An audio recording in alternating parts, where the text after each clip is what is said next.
우리 다 함께 일어나셔서 하나님 말씀을 우리 한번 보도록 하겠습니다. 에베소서 4장 1절에서 16절 말씀, 신약성역 312페이지입니다. 에베소서 4장 1절에서 16절 말씀, 우리 한 절씩 교독하겠습니다. 그러므로 주 안에서 갇힌 내가 너희를 권하노니 너희가 부르심을 받은 일에 합당하게 행하여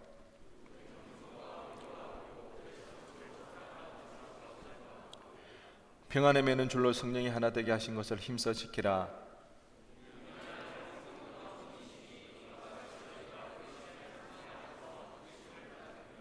주도 한 분이시요 믿음도 하나요 세례도 하나요.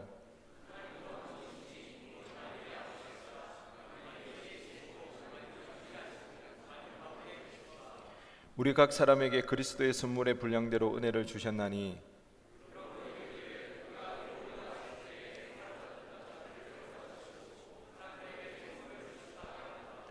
올라가셨다 하였은즉 땅 아래에 낮은 곳으로 내리셨던 것이 아니면 무엇이냐.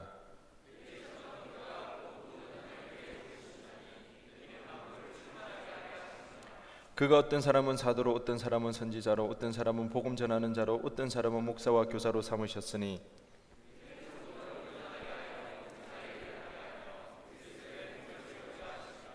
우리가 다 하나님의 아들을 믿는 것과 아는 일에 하나가 되어 온전한 사람을 이루어 그리스도의 장성한 분량이 충만한 데까지 이르리니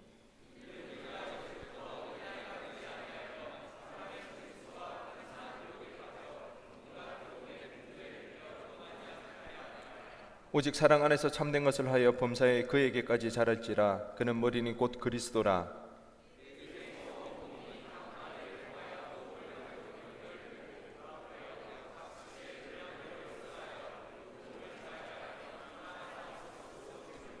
아멘.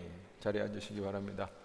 본문의 말씀을 가지고 공동체 하나님의 부르심 두 번째 말씀을 전하도록 하겠습니다. 독일에 살아있는 지성이자 세계적으로 유명한 뇌과학자인 게랄트 휘트라는 분이 사랑하지 않으면 아프다라는 그런 책을 서술했는데요. 그 책에서 그는 이렇게 이야기를 합니다. 고도 성장을 이루면서 경제의 논리와 그리고 디지털화된 세상 가운데 살아가는 많은 사람들은요, 무관심, 다시 말해서 사랑 없음을 너무나도 당연하게 받아들인다는 것입니다.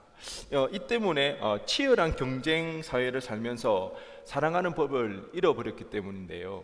그래서 결국 이 때문에 사랑하지 않기 때문에 사랑 없음으로 무관심하게 살아가기 때문에 정신적으로나 신체적으로 많은 질병을 얻게 된다고 세계적으로 유명한 뇌과학자인 게랄트 휘트는 그렇게 이야기를 합니다. 그러면서 책에서 어느 정도로 이게 사랑 없음으로 무관심하게 살아가는 것이 심각한지에 대해서 이렇게 비유를 하고 있는데요.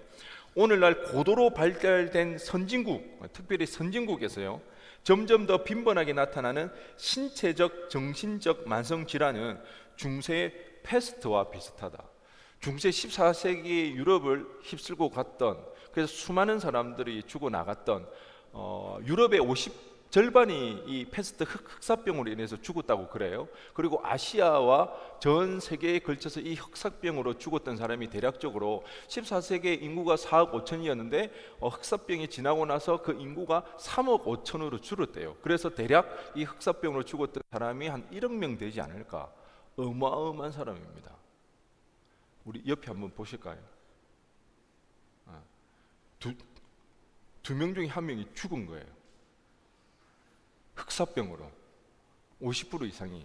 그 정도로 이 중세 시대에 일어났던 이 흑사병은 굉장히 심각하고 위험한 질병이었는데, 오늘날 사랑 없음으로 살아가는 것을 당연하게 여김으로 신체적으로 그리고 정신적으로 얻는 질병이 심각한 지경에 이르렀지만 오늘을 살아가는 많은 사람들은 거기에 대해서 잘 느끼지를 못한다는 것입니다.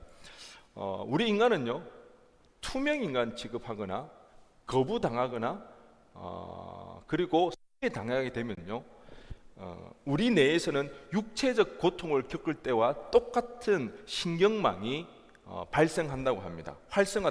된다고 합니다. 인간에게 기본적으로 심리적으로 요구하는 욕구가 두 가지가 있는데요. 하나는요, 소속과 애착입니다. 그리고 또 하나는 자유와 자율입니다. 둘 다 우리가 기본적으로 요구하는 소속과의 착, 그리고 자유와 자율, 이것은요 우리가 신체적으로 요구하는 그런 욕구, 배고픔, 그 다음에 혹사, 그 다음에 갈증을 피하고 편하게 쉬고 싶은 본능과 맞먹는 욕구라는 거죠. 그렇기 때문에 우리가 소속감을 느끼지 못하거나 아니면 누구에게 통제당했을 때는 우리의 마음과 우리의 몸이 병이 들고 만다는 것입니다. 그러니까 우리 대부분의, 오늘날을 살아가는 우리 대부분의 현대인들의 질병의 원인은 병원 가면 늘 하는 얘기가 그 이야기죠. 스트레스 받으면 안 된다고. 제가 그 얘기 들을 때마다 약간 좀 킹 받을 때가 있는데, 누구는 받고 싶어서 받냐고요. 받기 싫은데 그거 받지 말라고 그러면 참 이해가 안 되는데, 이제 제 나이가 그래서 그런지 스트레스가 만병의 근원이라는 것이 점점 피부에 와닿습니다. 그렇지만 이 스트레스에서 벗어날 수 없는 그런 상황. 그냥 치열한 경쟁 속에서 경쟁을 하다 보니까 이미 우리는 너무 사랑하는 것에 대해서 무감각해져 버린 거죠. 사랑하지 못하고 그렇게 살아갑니다. 이와 관련해서 저자는 책에서 이런 이야기를 합니다. 한번 들어보시기 바랍니다. 우리가 병드는 건 그 어떤 외부의 발병 인자가 우리를 덮쳤기 때문이 아니다. 우리를 병들게 하는 것을 행복하게 만드는 것으로 착각했기 때문입니다. 불행히도 우리는 사랑 없이 자신과 타인을 대하는 법을 어렸을 때부터 배워왔고 거기에 익숙해졌다. 많은 사람이 더 많은 인정을 받고 더 큰 성공을 거두고 부와 재산을 가득 쌓느라 사랑을 잃었다. 우리를 병들게 하는 것은요, 착각했기 때문에, 오해했기 때문입니다. 그것이 우리를 행복하게 만들어줄 거라고 생각했는 그것이 사실은 우리를 병들게 만들고 있는데, 그게 뭔가요? 더 많은 재산을 늘리는 것, 부를 축적하는 것, 더 많은 인정을 받는 것, 성공을 이루는 것. 더 많은 부를 축적하고 성공을 이루고 인정을 받는 것은 결국 오늘 현대를 살아가는 현대사회에서는 어떻게 해야 가능할까요? 치열한 경쟁 속에서 이겨내야 되니까, 자기에게 몰두해야 되니까, 자기 목적에만, 자기의 목표에만 집중해야 되니까, 사랑 없음을 잃어버리고 자기 사랑에만 온전히 충실해야만 가능해지는 일이라는 것입니다.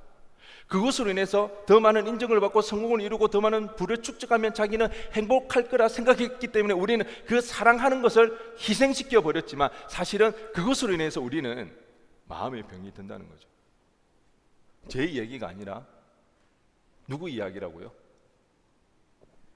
게랄트 휘터, 독일의 정말 세계적인 뇌과학자가 뇌를 연구해 보니까 그렇더라는 것입니다. 도파미네이션이라는 책에 보면 SDI 지수라는 이야기가 나오거든요. 이 SDI 지수라는 건 사회 인구학적 지수인데요. 1인당 국민소득, 그 다음에 교육 수준, 출산율 등을 교류해서 이제 고려한 그 지표인데, 이 지표가 높을수록 선진국입니다. 그런데 이 지표가 높을수록 우울증 또한 높더라는 연구 결과가 나왔습니다. 1990년과 2017년 사이에 약 50%나 이 SDI가 높은 지역에 있는 나라들에게서 우울증이 50%나 높아졌습니다. 대표적인 지역이 북미인데 그 중에서 미국, 연구를 해보고 조사를 해보았더니 미국인의 34%는요 고통을 자주 혹은 매우 자주 느낀다고 합니다. 미국인의 34%, 대략적으로 3분의 1이 세계에서 가장 잘 산다고 하는 그 나라, 모두가 동경의 대상이고 이민 가기를 원하는 그 나라, 그 미국에서 3분의 1 이상이 고통을 자주 또는 매우 자주 느낀다고 이야기를 하더라는 것입니다. 원인이 어디 있다고요? 자신을 행복하게 해줄 거라는 것을 오해했고 착각했기 때문에, 그래서 사랑을 희생했기 때문에 사랑 없음을 위해서 발생되어지는 고통이라는 것입니다. 이런 세상에서 하나님은 우리를 부르셨습니다. 교회라는 소명으로 우리를 불러주셨는데, 여러분, 소명은요 직업이 아니라고 그랬죠. 소명은 삶의 방식입니다. 삶을 살아가는 태도입니다. 어떤 방식으로 갈 것인가, 어떠한 태도를 가지고 삶을 추구해 갈 것인가, 이것이 소명이라는 것입니다. 우리는 교회라는 소명으로 부르심을 받았습니다. 성경은요 하나님의 구원의 이야기에 대해서 이야기를 해주고 있습니다. 다른 말로는 하나님의 창조 세계, 죄로 인해서 타락한 그 창조 세계를 회복해 나가는 것이 하나님의 구원 이야기입니다. 그럼 무엇을 회복해 나가는 것입니까? 서로 사랑하는 것, 죄로 인해서 더 이상 서로 사랑하지 못하는 것, 이 사랑을 회복시켜 나가는 것이 하나님 나라이고 창조 세계에 회복시키는 겁니다. 이것이 하나님의 구원 이야기라는 것입니다.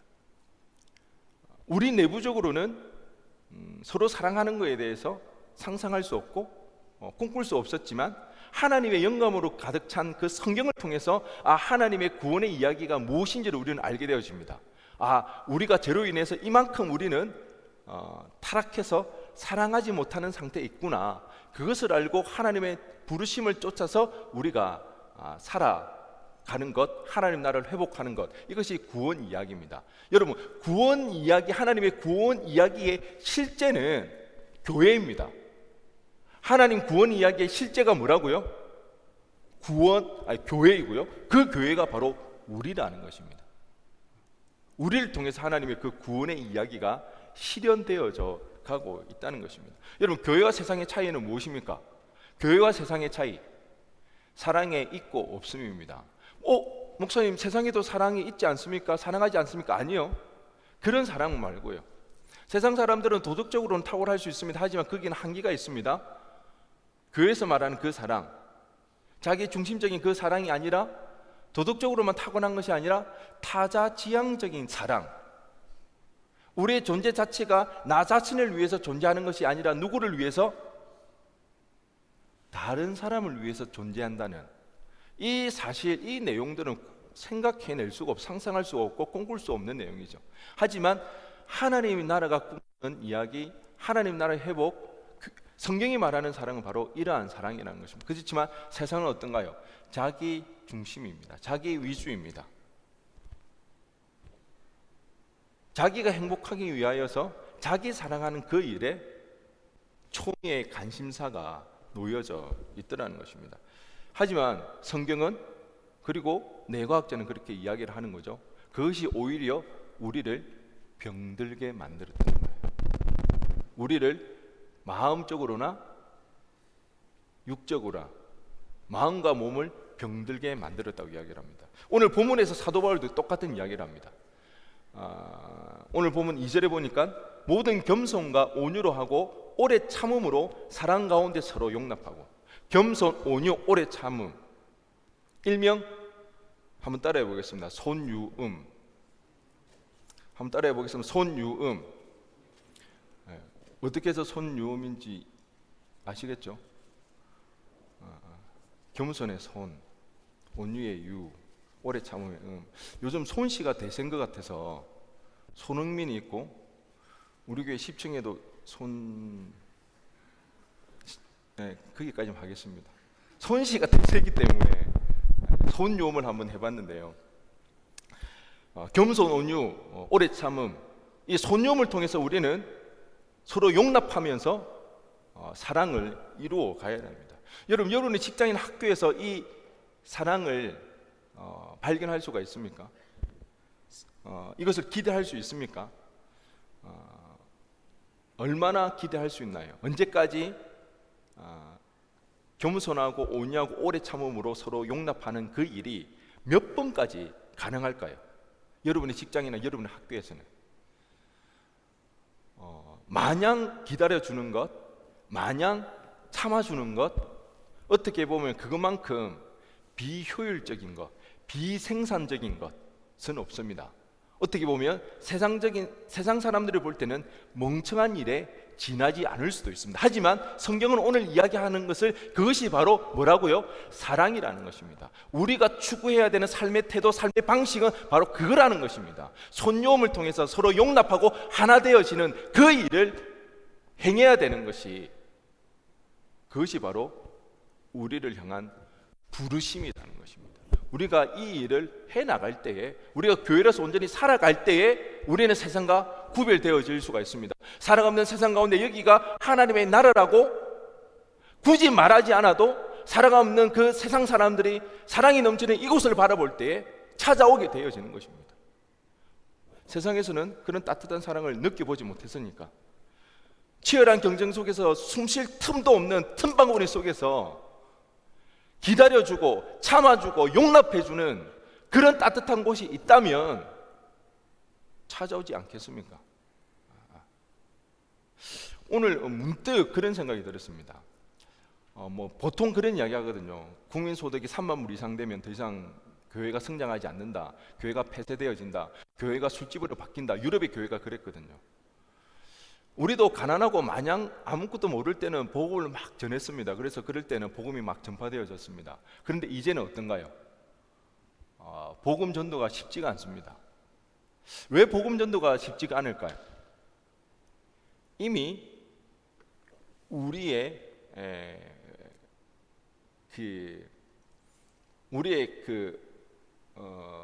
모습이 다 나타났습니다. 드러나고 말았습니다. 더 이상 숨길 게 없습니다. 그때 예전에는 아직까지는 교회라는 것, 그리스도인이라는 것이 잘 알려지지 않았기 때문에 궁금해했을 수도 있고 뭔가 신기했을 수도 있습니다. 근데 이미 속된 말로 우리는 다 까발려졌습니다. 이제 그래, 다 까발려져 놓고 보니까 지금 세상의 반응은 뭡니까? 별거 없네입니다. 이런 시대에 우리가 살아갈 때에 복음을 전파하기 위해서는 이제는 진짜 진검승부가 일어나야 되는데, 그것은 다름 아닌 이제 정말 그리스도인으로 살아가는 모습이 나타날 때에, 뭔가 다르다는 것을 우리의 삶을 통해서 보여주고 드러날 때에만 이제 그제서야 이제는 복음이 전파되어질 수가 있다. 지금 우리는 그런 시대, 그런 상황에 맞닥뜨려져 있다는 것입니다.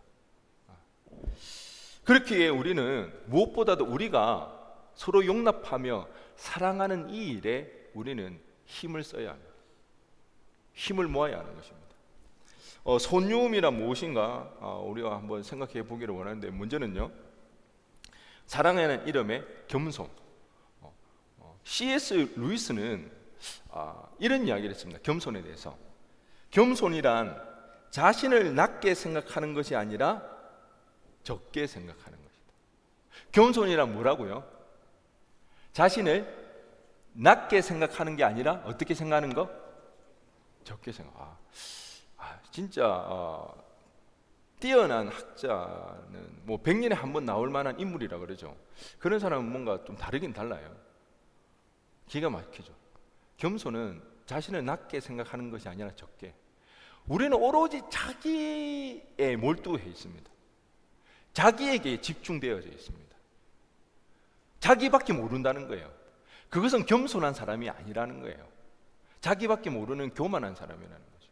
겸손은 자기에게 몰두해 있고 자기에게 집중해 있는 것을 누구에게? 다른 사람에게 좀 신경을 쓰는 것입니다. 다른 사람의 이익을 추구하는 자세로 살아가는 것이 겸손한 삶입니다. 여러분, 소명은 뭐라고 그랬죠? 삶의 방식, 삶의 태도라고 했습니다. 겸손하다. 저는 아무것도 아닙니다. 막 비굴해지는 게 겸손이 아니라는 것입니다. 내가 얼마나 나에게 몰두해 있는 그런 부분에서 다른 사람의 이익을 추구하는 것으로 우리는 생각하고 있는가? 얼마나 우리는 다른 지체들을 생각하고 있는가? 그런 삶의 태도, 자세를 가져야 되는 것이 겸손이라는 것입니다. 그런가 하면 온유요. 온유는 다른 사람을 친절하게 대하는 태도입니다. 온유는 약함을 의미하지 않습니다. 다른 사람을 깊이 공감하는 것. 설령 그 사람이 실수를 한다 할지라도, 잘못을 한다 할지라도 거칠게 가혹하게 질책하는 것이 아니라 부드럽게 격려하는 모습, 이것이 온유입니다. 겸손이 자신을 낮게 생각하는 것이 아니라 적게 생각하는 것이라면, 온유는요, 자신을 약하게 여기는 것이 아니라 하나님의 형상을 바라보는 것입니다. 온유는 뭐라고요? 하나님의 형상을 바라보는 거예요. 약한 것이 아닙니다. 여러분, 내가 소중한 이유는 내가 특별해서, 내가 뛰어나서 탁월해서가 아닙니다. 내가 소중한 이유는 내가 누구의 형상대로 지음받았기 때문에, 하나님의 형상대로 지음받았기 때문에. 주님께서 나를 위해 십자가 지신 이유가 뭘까요? 내가 이쁜 구석이 있어서, 내가 잘나서, 나이가 특별해서 탁월해서 아니요. 우리가 하나님의 형상대로 지음받아 하나님의 자녀이기 때문에 주님께서는 우리를 위해 십자가에 달려 돌아가셨다는 것입니다. 다른 사람을 우리가 온유하게 대해야 하는 이유는 그 사람이 탁월해서 특별해서가 아니라 그 사람이 하나님의 형상으로 지음받았기 때문에 우리는 그를 함부로 대할 수가 없더라는 것입니다. 그러기에 우리가 그 영혼을 하나님의 형상이라는 관점으로 바라볼 수 있어야 됩니다. 하나님의 형상으로 지음받은 자라고 우리는 바라볼 때에 간대함으로 깊이 공감하는 자세를 가질 수가 있습니다. 이것이 바로 온유라는 것입니다. 끝으로 오래 참음입니다. 오래 참음이 참 쉽지가 않죠. 저도 참는 게 잘 안 돼요. 우리 와이프가 늘 하는 이야기입니다. 제가 이전에 교회에 있을 때 제가 교구를 담당했는데 제가 맡은 교구 이름이 성령의 열매 중에 우리가 이름을 다 나눴거든요. 저는 뭐 별 생각이 없었는데 우리 아내는 저에게 하나님의 특별하심이 있는 것 같다. 제 교구 이름이 인내였습니다. 제가 기다리는 걸 잘 못하는 것 같아요. 제가 성격이 급한 게 있는 것 같아요. 계획이 되고 시작이 되면 빠바박 진행을 해야 됩니다. 오래 참음은 다른 사람의 잘못을 참고 용납해주는 자세가 오래 참음입니다. 이를 위해서는요, 자신의 생각과 뜻을 내려놓아야 됩니다. 하나님을 신뢰하는 것입니다. 하나님을 신뢰하는 것. 여러분, 우리가 오래 참지 못하는 이유가 어디 있을까요? 왜 다른 사람을 오래 참아주지 못할까요? 자기 의가 너무 강해서 그렇습니다. 자기 의가 너무 강해서. 자기가 생각하고 자기가 행하는 것이 맞다고 생각되어지고 또 그 일들을 주변 사람들로부터 인정도 받아요.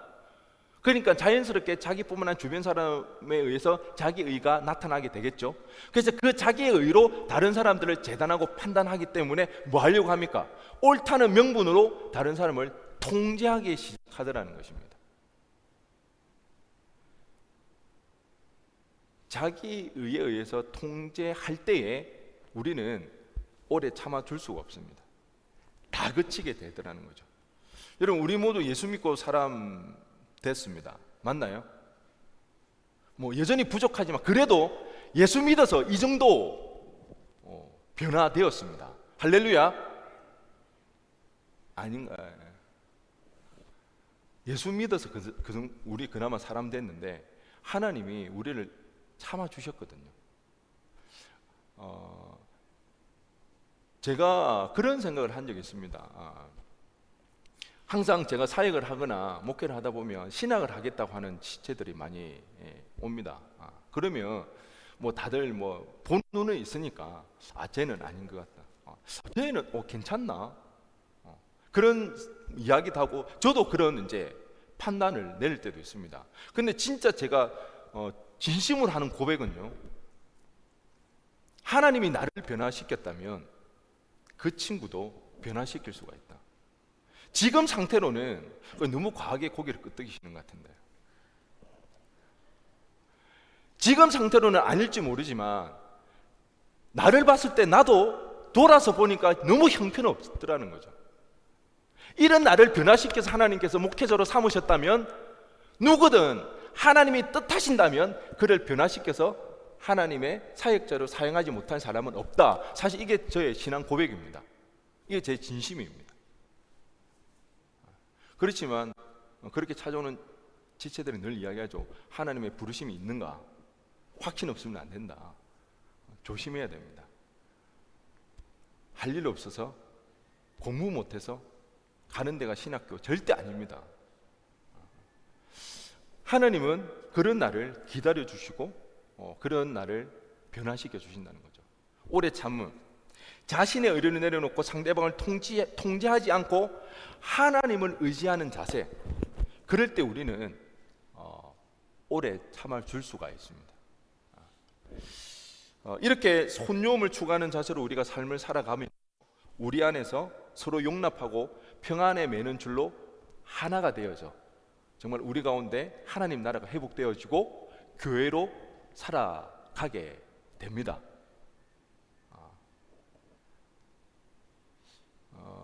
여기까지는 오케이죠. 이해되시죠?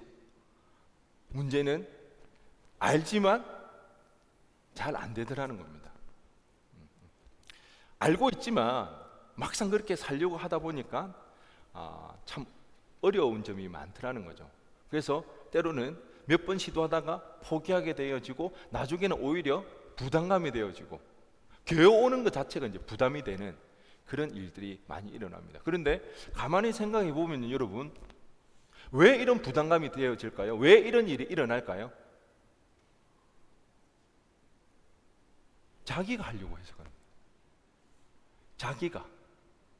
여러분, 우리 신앙생활은요, 자기 열심으로 하는 거 아니에요. 자기 노력으로 되는 거. 여러분, 우리 열심으로, 우리 노력으로 구원받을 수 있었나요? 우리 열심으로, 우리 노력으로 우리가 사랑할 수 있을 것 같으면 주님이 굳이 사람으로 올 이유가 없었습니다. 그러면 우리 열심으로, 우리 노력으로 구원하면 되죠. 우리 노력으로, 우리 열심으로 구원받을 수 있나요? 안 되잖아요. 죄인의 또 다른 말은요, 사랑 없음입니다. 죄인의 또 다른 말은 뭐라고요? 사랑 없음, 사랑할 능력이 없다는 거예요. 그래서 구원받았기 때문에 이제는 사랑해야 된다는 것을 아는데 우리는 거기서 함정에 빠지더라는 것입니다. 은혜가 있기 때문에 이제는 사랑해야지 하면서 무슨 착각에 빠지는가, 무슨 오해 늪에 빠지는가, 내 노력으로, 내 열심으로 사랑해야 되는구나. 아니요, 내 노력으로 되지 않습니다. 몰라요. 어느 수준까지는 가능할지 모르겠습니다. 그런데 우리의 노력으로 열심을 될 것 같으면 주님은 굳이 십자가 지실 이유가 없더라는 겁니다.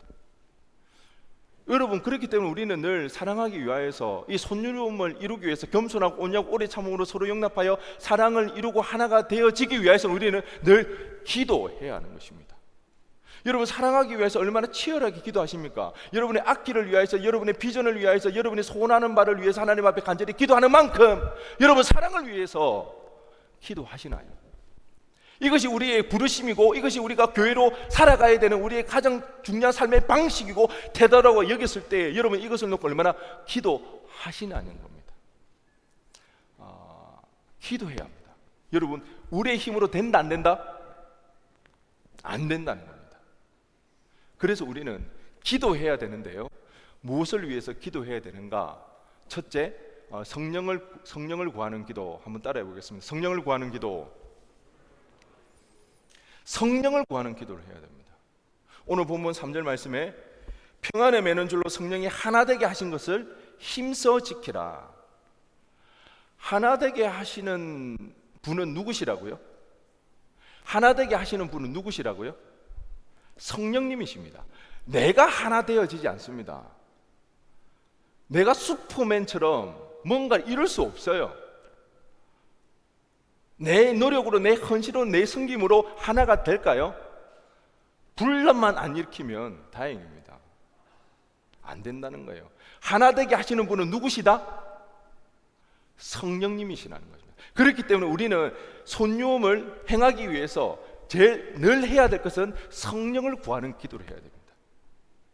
성령의 역사가 어떻게 일어나는가 가장 잘 보여주는 게 오순절 마가의 다락방에 일어난 사건이죠.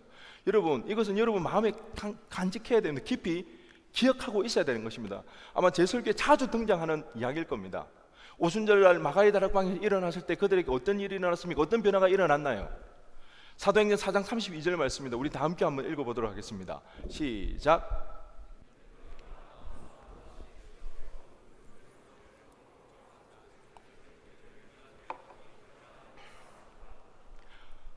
이걸 갖다가 사자성어 내자로 고치면 뭐죠? 아예 청년회면 알아야 됩니다. 이건 내가 수도 없이 이야기했는데 유 감사합니다. 처음 듣한 그런 인상. 유무상통이잖아요. 있을 유에 없을 무, 서로 상자, 서로 통할 통자. 있는 것을 없는 것처럼 여기고 서로 필요에 의해서 채워주는 것. 여러분, 이것이 회복된 그 하나님 나라를 상징적으로 보여주는 모습입니다. 내 쓸 것만 놓아두고 나머지 것을 다 누구에게? 필요에 따라서 나눠주는 것, 흩어 나눠주는 것. 이게 타자지향적인 모습으로 바뀌는 겁니다. 어떤 일이 일어났을 때 이 일이 일어났다고요? 오순절날 마가리 다락방에서 성령이 임했을 때에 이 일이 가능해지더라는 겁니다. 우리의 노력으로, 우리의 힘으로 되어지지 않는다는 것입니다. 여러분, 하나님 나라에서 이 땅 가운데 하나님 나라에서 가장 의아하게 생각하는 장소, 기관이 뭘까요? 우리가 생활하는 데 있어서 예를 들면 병원, 경찰서 이런 것에서 하나님 나라에서 가장 의아하게 생각하는 장소 어딜 것 같아요? 요 반응하려고 앞에 앉은 거 아니야? 준서가 어딘 것 같아?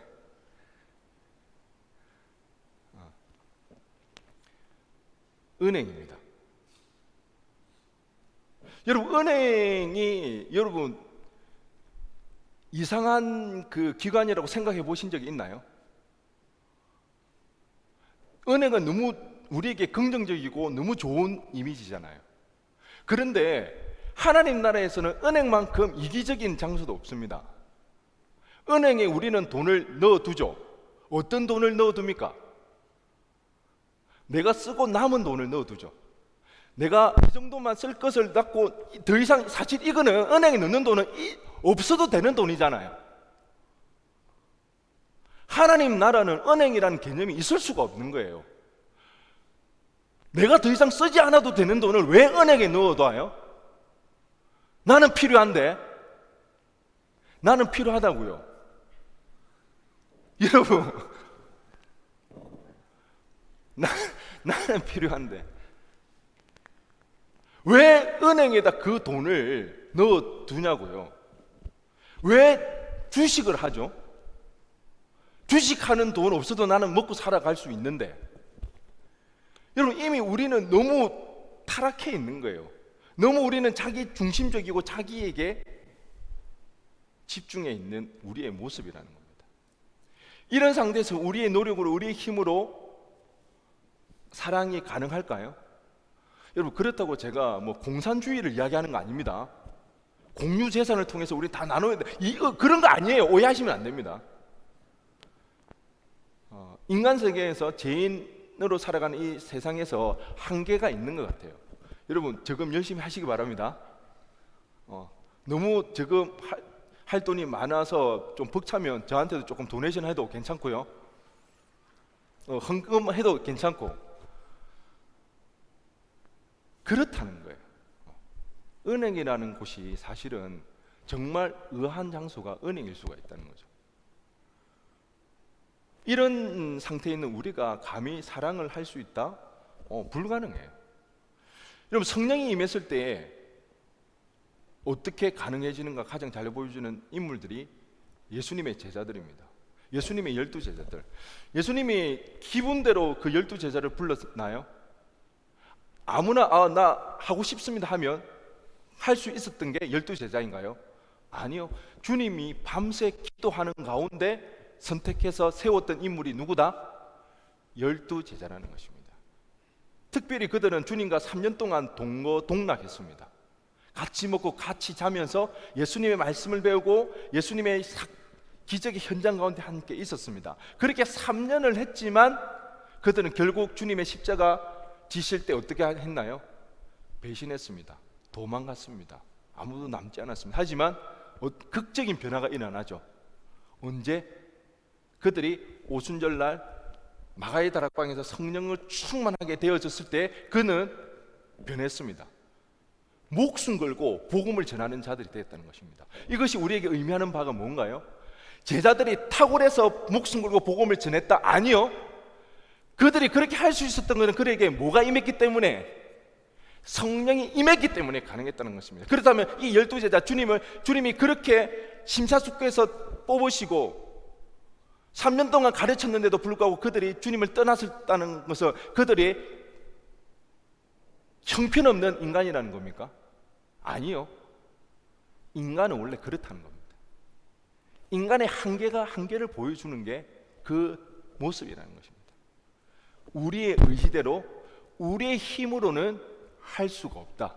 우리 가운데 뭐가 거할 때, 누가 거할 때, 성령 충만해질 때, 성령으로 충만해질 때에만 우리는 변화되어지고 가능해진다. 겸손과 온유와 오래 참음으로 서로 용납하여서 평안에 매는 줄로 하나가 되는 그 일이 우리 가운데 일어날 수가 있다. 여러분, 사랑하기 위해서 노력하시기 바랍니다. 그렇지만 무엇보다도 기도하시기 바랍니다. 기도할 때 뭘 구하는 사람들, 누구를 구해야 된다고요? 성령 충만을 구하시기 바랍니다. 그때 우리 가운데 변화가 일어나 우리는 사랑하게 될 것입니다.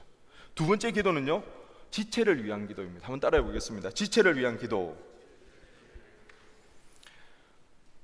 제가 이번 주에 참 반성을 많이 했습니다.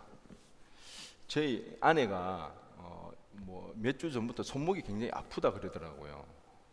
살다 보면 다 아플 수도 있고 우리 나이 때면 이제 다 고장나기 시작하는 때거든요. 어디든지. 근데 우리 와이프가 이제 하다 참다 안 돼가 병원을 갔더니 병원에서 손목 터널 증후군이라고 그런 진단을 내렸습니다. 무거운 것 들면 이제 안 되는. 우리 결이 유리가 어릴 때 엄청 정말 이게 뚱뚱했거든요. 찬수하고 형식은 알 거예요. 처음에 우리가 여기 이사 왔을 때 도저히 우리가 그 계단을 올라갈 수 없어가지고 찬수 형식이가 주일에 한 번씩 그 애들을 안고 올라갔는데 올라가다가 거의 순교할 뻔했습니다. 그 정도 애들이 막 이렇게 뚱뚱했었는데 그런 애를 이렇게 키우고 설거지를 하다 보면 특히 이제 프라이팬이나 냄비 이런 거 있잖아요. 그런 것들이 무거우니까 손목이 많이 이렇게 무리가 갔겠구나 그런 생각이 들더라고요. 제가 바쁘다는 핑계로 근데 핑계가 아니라 진짜 바쁘거든요. 저 바빠도 해야 되겠죠, 맞죠?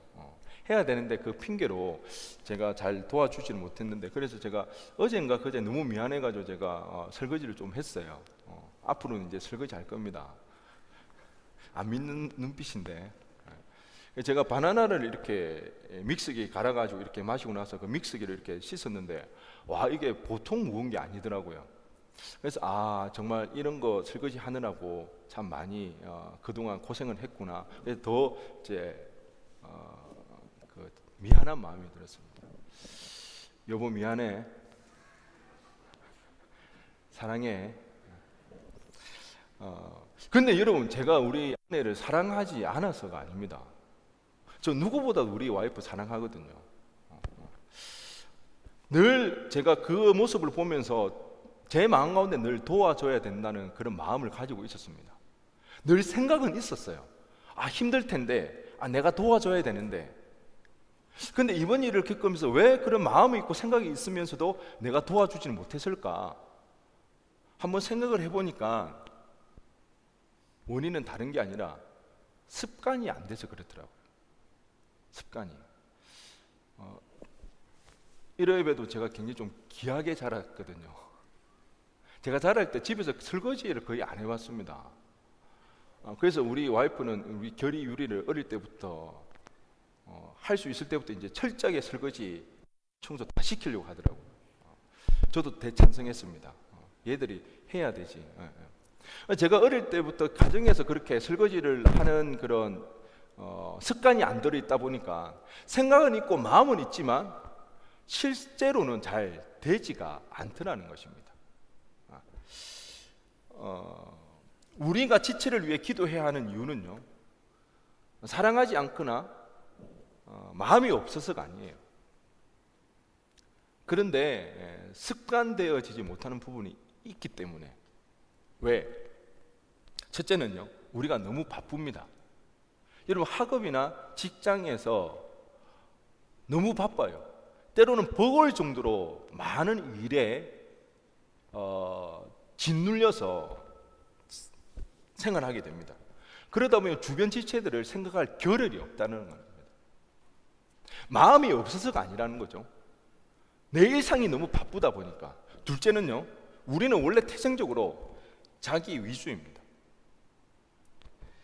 성향에 따라서요, 어떤 사람은요, 사람을 만나는 걸 별로 안 좋아하는 사람도 있습니다. 또 어떤 사람은요, 사람 만나는 걸 힘든 사람도 있습니다.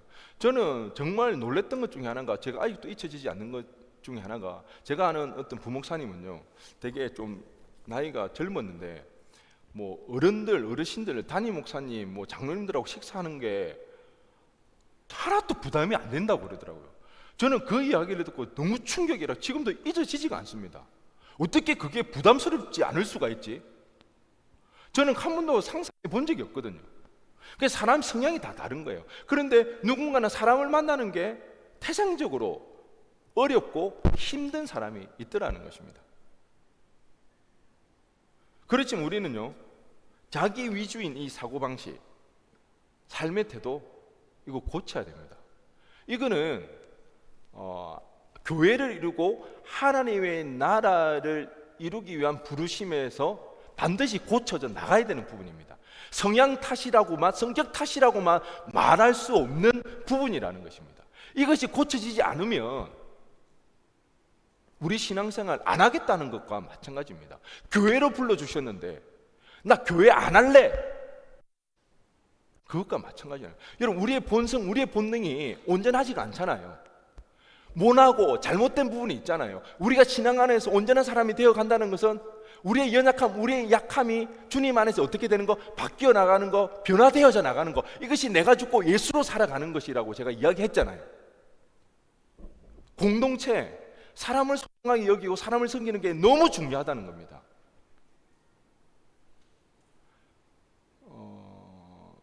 성향적으로 잘 맞지 않다면 우리는 이런 거에 대해서 하나님 앞에 기도하면서 노력할 필요는 있더라는 거예요. 우리가 얼마나 자기 위주인가 하면, 사실 우리가 교회에서 헌신할 때도 어떤가요? 자기 위주일 때가 되게 많은 것 같아요.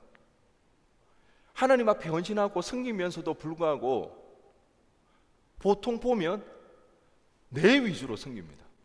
공동체를 생각하고 교회를 위한 것이 아니라 내가 좋아하는 거, 내 좋을 대로 헌신하고 섬기는 게 참 많더라는 겁니다. 이게 우리의 본성이라는 거예요. 자기 중심적인 것, 자기 위주인 우리의 성향이라는 것입니다. 너무 바쁘기 때문에, 사랑하지만 생각할 겨를이 없기 때문에, 우리가 너무 자기 위주이기 때문에, 그래서 우리는 지체들을 위해 기도해야 합니다.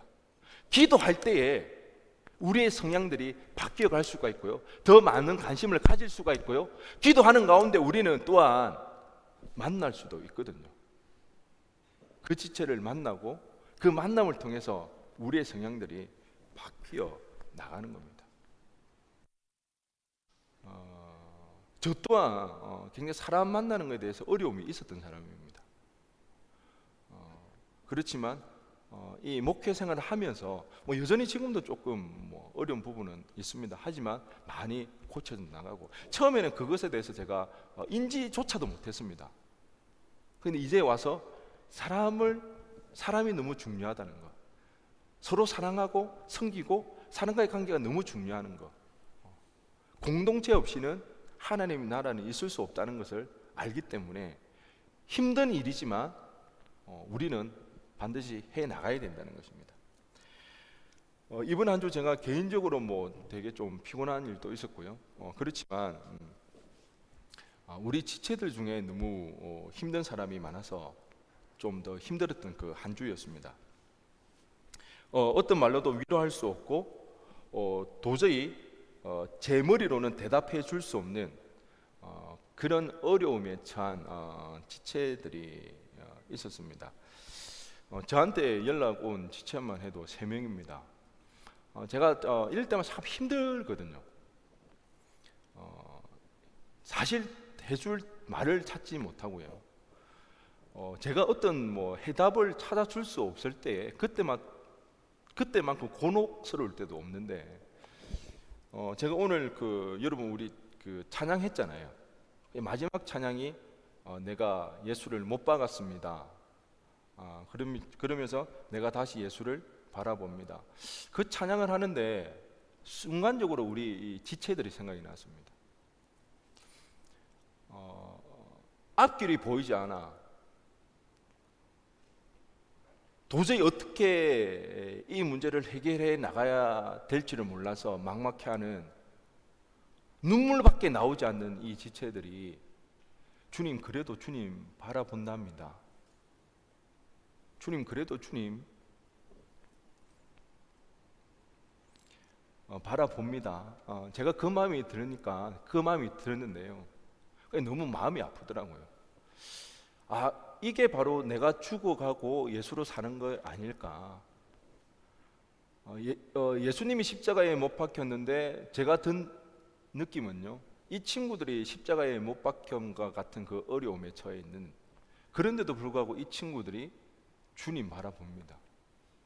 주님 의지합니다. 그 생각이 들었습니다. 오늘 찬양하는 가운데. 그때 제 마음이 참 많이 아팠는데요. 그러면서 우리가 정말 나는 죽고 예수로 살아가는, 예수님 한 분으로만 살아가는 그 일들이 일어나지 않을까. 제가 이 지체들 뿐만 아니라 여러 지체들이 수련회 가운데 큰 은혜 받고 삶의 자리에서 많은 어려움들, 공허함 가운데, 또 삶의 그런 치열한 경쟁 속에서 바쁜 가운데 오는 그 공허함 속에서 힘들어하는 지체들을 놓고 새벽에 기도를 하며 나가는데요, 사실 기도 자체가 좀 막막했습니다. 뭘 어떻게 기도해야 될지를 잘 모르겠더라고요. 그러면서 하나님 앞에 어쨌든 그들 마음 가운데 안정을 좀 누릴 수 있게 해달라고, 그리고 하나님께서 순적한 길을 좀 만나게 해달라고 그렇게 기도를 하는데, 문득 그런 고백이 되어졌습니다. 하나님께서 저를 지금까지 하나님께서 가장 선한 길로, 가장 좋은 길로 인도해 주셨는데 실수하지 아니하시고 한 번도 떠난 적 없으시며, 물론 기적과 분명한 음성으로 나를 인도하시지는 않았지만, 제가 하나님 앞에, 여러분 앞에 감히 고백할 수 있는 것은 하나님이 늘 나와 함께 하셨고 내 삶을 인도해 주셨다는 그 고백. 그 고백이 제가 하나님 앞에 되어질 때에, 하나님, 나를 인도하신 그 하나님, 우리 지체들 가운데 함께 해달라고, 그 하나님께서 기적이 아니라 할지라도, 지금 당장 해답이 보여지는 일이 아니라 할지라도 내 인생을 여기까지 인도하신 그 하나님께서 이들의 삶 또한 인도해 달라고, 그런 기도가, 그런 고백이 나와졌을 때에 제가 조금은 편안해질 수가 있었습니다. 지금 당장 기적이 일어나지 않을 수가 있습니다.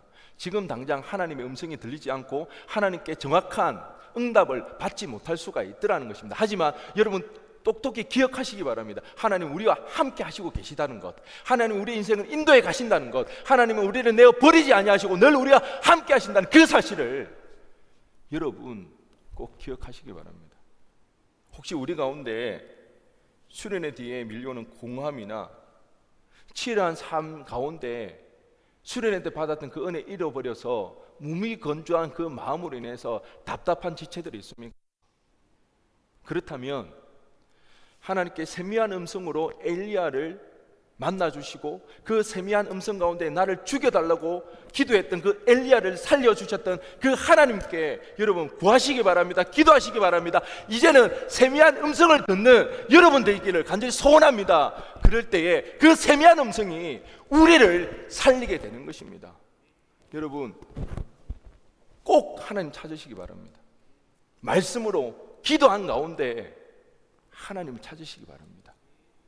수련회 때처럼 우리의 감정을 격동하는, 우리의 마음을 움직이는 그런 감격이 있는 그런 은혜가 아니라 할지라도 세미한 음성으로 우리의 기도에 응답하시는 그 하나님으로 인하여서 우리는 소망을 발견하게 됩니다. 우리는 살아낼 수 있고요, 이겨낼 수가 있다는 것입니다. 특별히 여러분 우리 주변에요, 기도가 필요한 지체가 참 많이 있습니다. 정말 무슨 말로 위로가 되지 않고 어떤 대답도 내어줄 수 없는 그런 상황에 놓여 있는 우리 지체들이 우리 안에 있더라는 겁니다. 그 사실을 꼭 기억하시고 우리가 관심 가지고 그들을 위해 서로 기도하며 나갈 때에 그 기도 덕분에, 우리 사랑 덕분에 이 힘든 시간을 잘 통과하여서 하나님이 나를 인도하셨다고 고백할 수 있는 우리 아연의 청년들 되어지기를 주님의 이름으로 간절히 축원드립니다. 우리 시간 다 함께 일어나셔서